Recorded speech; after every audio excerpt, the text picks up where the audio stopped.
MPSC पेपरफुटीशी संबंधित कोणीही कुठल्याही पक्षाचा असो त्याच्यावर कारवाई करण्यात येईल अशी ग्वाही मुख्यमंत्री देवेंद्र फडणवीस यांनी दिली। या संदर्भात पोलिसांच्या अहवालानुसार मास पेपर फुटलेला नाही, एका व्यक्तीकडे तो पेपर गेलेला आहे, मात्र पारदर्शकतेसाठी एमपीएससीनं पूर्ण परीक्षा रद्द केली हे महत्त्वाचं आहे असं त्यांनी सांगितलं। विशेषतः परीक्षेच्या संदर्भात सुधारणा करण्यासाठी तयार केलेल्या समितीला एमपीएससी अंतर्गत सुधारणा करण्याची विनंती करण्यात आली आहे।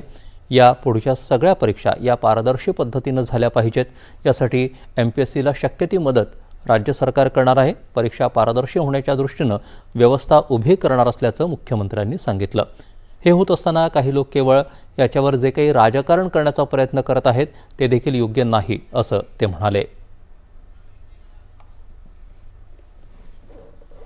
परीक्षेमध्ये कुठलेही गैरप्रकार होऊ नये म्हणून जी कमिटी केली आहे ती कमिटी आता सगळ्या विभाग स्तरांवर जाऊन विद्यार्थी, शिक्षक आणि यातले जेवढे स्टेक होल्डर्स आहेत त्यांच्याशी चर्चा करून एक फुलप्रूफ अशा प्रकारची पद्धत आपण तयार करणार आहोत की ज्याच्यातनं भविष्यातल्या परीक्षा या चांगल्या झाल्या पाहिजेत।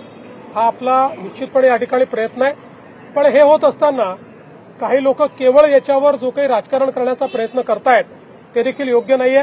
त्यामुळे विनाकारण याच्यावर राजकारण करू नये असं माझं मत आहे। राज्य सरकारने मात्र हे आता मनावर घेतलेलं आहे।